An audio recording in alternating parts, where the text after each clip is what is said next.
Hey guys, welcome to my online C. मेरा नाम है देव्यश। आज के इस वीडियो में हम लोग बात करेंगे how to file the income tax return for the student. जी हाँ, तो जितने भी स्टूडेंट लोग हैं वो अपनी इनकम टैक्स रिटर्न कैसे फाइल कर सकते हैं। जैसा कि लॉकडाउन के बाद में कई सारे स्टूडेंट यहाँ पे अपनी ऑनलाइन जो अर्निंग होती है उससे अपना जो अर्न कर रहे हैं। तो गाइस वहाँ पे भी क्या होता है कि उनको मान लीजिए क्रेडिट कार्ड चाहिए या कहीं पे भी मान लीजिए एजुकेशन लोन चाहिए, तो कई जगह पे वहाँ पे उनको अपनी इनकम टैक्स रिटर्न दिखानी पड़ती है। मान लीजिए अगर बाइक भी चाहिए, बाइक के ऊपर लोन चाहिए, तो वहाँ पे भी आजकल ITR आपकी मांगते हैं। तो गाइस आज के इस वीडियो में मैं बताने वाला हूँ कि एक स्टूडेंट जो है अपनी इनकम टैक्स रिटर्न यहाँ पे किस तरह से फाइल कर सकता है।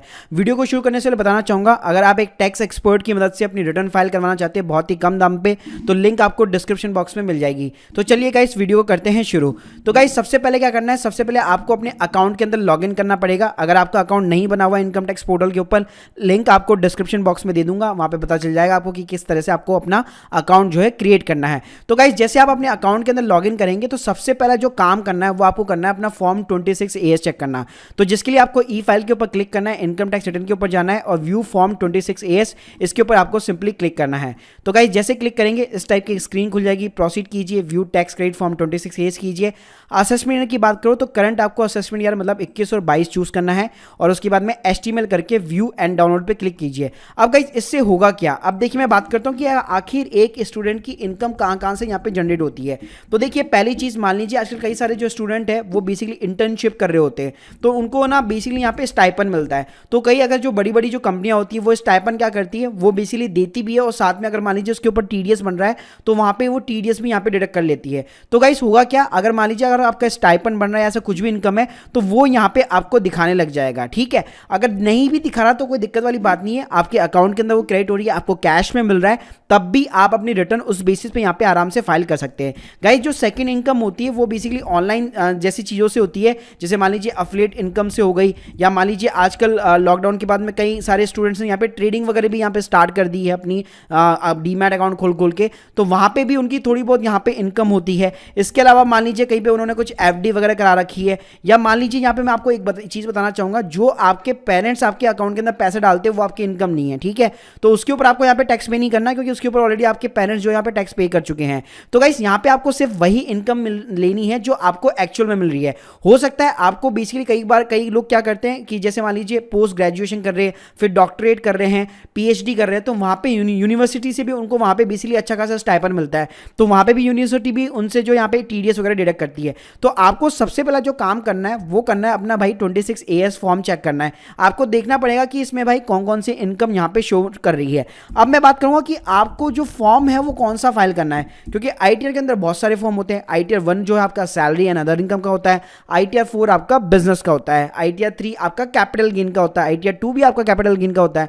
तो गाइस यहाँ पे मैं बताना चाहूँगा, अगर मान लीजिए आपकी सिंपल इनकम है, स्टाइपेंड है, सैलरी है, FD की इनकम है, या कोई भी अदर टाइप की इनकम है, आप नॉर्मल जो इनकम होती है, तो आपको यहाँ पे ITR 1 फाइल करना है। अगर इस टाइप की इनकम नहीं है, मान लीजिए स्टॉक मार्केट से आपकी इनकम है, आपने डीमैट अकाउंट खोल रखा है, आपने इंट्राडे किया है, F&O किया है, उसके ऊपर आपको प्रॉफिट हुआ है तो आपको कैपिटल गेन देना पड़ेगा, तो उस केस में आपको यहाँ पे ITR 2 फाइल करनी पड़ेगी। जो थर्ड होती है वो बेसिकली मान लीजिए अगर आप एक फ्रीलांसर है, क्योंकि आजकल स्टूडेंट फ्रीलांसर भी होते हैं जो फाइवर के ऊपर वर्क कर रहे हैं। ठीक है, मतलब बहुत सारी जो ऑनलाइन साइट होती है उनके थ्रू अपनी यहाँ पे अर्निंग कर रहे हैं, या कहीं पे मान लीजिए ऐसे फ्रीलांसर जॉब भी कर रहे हैं, तो उस केस में यहाँ पे आपको ITR 4 बेसिकली फाइल करनी है। मतलब सिंपल ध्यान रखिए, ITR 1, ITR 2 and ITR 4। ITR 1 तब फाइल करनी जब आपका स्टाइपेंड हो, सैलरी हो, FD हो और अदर इनकम हो। ITR 2 तब आपको फाइल करनी जब आपका कैपिटल गेन हो, जब आपने स्टॉक मार्केट के अंदर डील किया है। ITR 4 आपको तब फाइल करनी जब आप फ्रीलांसर हो, मतलब खुद ही basically as a self employed आप वर्क कर रहे हो। अब मैं आपको बताऊंगा कि आपको रिटर्न यहाँ पे किस तरह से फाइल करनी है। तो गाइस जैसे आप अपने अकाउंट के अंदर यहाँ पे लॉगिन हो जाते हैं, आपको ई फाइल सेक्शन के अंदर जाना है, इनकम टैक्स रिटर्न के ऊपर क्लिक करना है और फाइल इनकम टैक्स रिटर्न यहाँ पे सिंपली क्लिक करना है। उसके बाद में गाइस सिंपली आपको असेसमेंट या जो करंट असेसमेंट है वो यहाँ पे आपको चूज करना पड़ेगा। कंटिन्यू बटन के ऊपर सिंपली क्लिक कीजिए, ऑनलाइन के ऊपर क्लिक कीजिए, प्रोसीड बटन के ऊपर क्लिक कीजिए और स्टार्ट न्यू फाइलिंग के ऊपर क्लिक कीजिए। आपको स्टेटस यहाँ पे इंडिविजुअल चूज करना है, कंटिन्यू बटन के ऊपर क्लिक कीजिए। अब यहाँ पे देखिए ITR फॉर्म पूछता है, तो जैसे मैंने आपको ऑलरेडी बता दिया ITR 1, 2 और 4 के बारे में, तो यहाँ पे सिंपली मैं एज ए सैलरी और स्टाइपेंड और FD की इनकम वगैरह ले लेता हूँ, तो यहाँ पे सिंपली मैं ITR 1 चूज कर लेता हूँ। उसके बाद मैं guys proceed with the ITR 1 के ऊपर मैं सिंपली क्लिक करूंगा तो इस टाइप की स्क्रीन खुल जाएगी। Let's get started. अब गाइस यहाँ पे आपसे रीजन पूछता है कि आप फाइल क्यों करना चाहते हैं, तो आप सिंपली यहाँ पे अदर्स चूज कर लीजिए और कंटिन्यू बटन के ऊपर क्लिक कर दीजिए। अब गाइस आपके सामने जो यहाँ पे स्क्रीन खुल जाती है जिसके अंदर आपको 6 कॉलम के अंदर एक एक चीज को यहाँ पे कंफर्म करना होता है। तो सबसे पहले चलते हैं पर्सनल इन्फॉर्मेशन के ऊपर। तो गाइस जो पर्सनल इन्फॉर्मेशन होती है उसके अंदर आपका एड्रेस वगैरह ये सारी चीजें आपको रिव्यू करके देखनी पड़ती है। यहाँ पे सबसे जो इंपॉर्टेंट आता है वो आता है नेचर ऑफ द एम्प्लॉयमेंट। तो आपको यहाँ पे मान लीजिए अगर आप जॉब कर रहे हैं तो वो चूज कर सकते हैं आप, स्टेट गवर्नमेंट या मान लीजिए कोई गवर्नमेंट एंटिटी है तो उनके साथ, वरना आप सिंपली अदर्स का यहाँ पे और कॉलम जो यहाँ पे चूज कर लीजिए। उसके बाद में आपको कुछ भी यहाँ पे छेड़छाड़ नहीं करनी है। नीचे थोड़ा सा जाइए, यहाँ पे आपसे पूछता है are you opting for the new tax regime, तो आपको सिंपली नो बटन के ऊपर क्लिक करना है। नीचे जाइए, आपको यहाँ पे एक बैंक अकाउंट प्री वैलिडेट कराना पड़ेगा और आपको अपना टीडीएस रिफंड यहाँ पे क्लेम करना है। अगर ये कैसे होगा इसके ऊपर मैं ऑलरेडी वीडियो बना चुका हूँ, लिंक जो डिस्क्रिप्शन बॉक्स में दे दूंगा, तो वहां पे जाकर एक बार जरूर देख लीजिएगा। तो उसके बाद में गाइस सिंपली कंफर्म बटन के ऊपर क्लिक करना है। तो ये आपकी जो पर्सनल इंफॉर्मेशन थी वो यहाँ पे पूरी की पूरी यहाँ पे कंप्लीट हो चुकी है। आप देख सकते हैं यहाँ पे राइट का साइन आ चुका है। अब बात करते हैं ग्रॉस टोटल इनकम की। तो गाइस जो सबसे पहले यहाँ पे कुछ क्वेश्चंस पूछता है, आपको कुछ भी नहीं करना है, यहाँ पे स्किप द क्वेश्चंस करना है और यस बटन के ऊपर क्लिक करना है। उसके बाद में आप गाइस यहाँ पे ना कॉलम्स आ जाते हैं कि इनकम फ्रॉम द सैलरी हो गया, income from the house property हो गया, income from the other sources हो गया। तो पहले बात करते हैं income from the salary. Salary के अंदर गाइस आपको क्या डालना है, आपको जो भी स्टाइपन मिलता है या आपको मान लीजिए कहीं से सैलरी मिल रही है, तो गाइस आपको ये जो अमाउंट डालना है ना, ये फॉर्म 26 AS के साथ में एग्जैक्टली मैच होना चाहिए। जी हाँ, ऊपर नीचे नहीं चलेगा, एग्जैक्टली मैच होना चाहिए। अगर मान लीजिए 26 AS में अगर वो चीज नहीं दिख रही है तो आप क्या कर सकते हैं, सिंपली अपना बैंक स्टेटमेंट उठाइए, आप देखिए कि कंपनी ने कब कब मेरे अकाउंट के अंदर यहाँ पे सैलरी क्रेडिट की है, उसका टोटल कर लीजिए और यहाँ पे एडिट बटन के ऊपर क्लिक करके ग्रॉस सैलरी अमाउंट के अंदर वो सैलरी यहाँ पे इंसर्ट कर दीजिए। Same kind of this stipend भी अगर मान लिया आपको कैश में मिला है, आपको बैंक अकाउंट में मिला है, तो जितना भी आपको टोटल मिला है वो आप सिंपली यहाँ पे अमाउंट डाल सकते हैं। तो फॉर एन एग्जाम्पल मेरे केस में मैंने यहाँ पे 1,50,000 डाल दिया। अब मैं चलता हूँ नीचे वाले कॉलम्स के अंदर, यहाँ पे आपको nature of the exempt allowances वगैरह इसके ऊपर कुछ भी आपको छेड़छाड़ नहीं करनी है, ये आपके केस में एप्लीकेबल नहीं होने वाला है। उसके बाद में गाइस सिंपली मैं सेव बटन के ऊपर यहाँ पे क्लिक कर दूंगा, तो मेरा जो सैलरी वाला जो कॉलम है, मेरा बिली जो स्टाइपन वाला कॉलम है वो यहाँ पे फुलफिल हो चुका है। अब बात करते हैं income from the house property. तो जनरली तो स्टूडेंट के नाम पे बेसिकली कोई हाउस प्रॉपर्टी होती नहीं है, फिर भी हाँ अगर आपने होम लोन वगैरह ले रखा है तो उसमें यहाँ पे इस कॉलम के अंदर आप मेंशन कर सकते हैं, लेकिन ऑब्वियसली 90% केस में ऐसा होगा नहीं। और सेकेंड थिंग, मान लीजिए आपके कोई घर है जो आपके नाम पे है और वहां से अगर आपको रेंटल इनकम हो रही है तो वो आप यहाँ पे शो कर सकते हैं, लेकिन ऑब्वियसली स्टूडेंट के केस में ये भी जनरली होता नहीं है।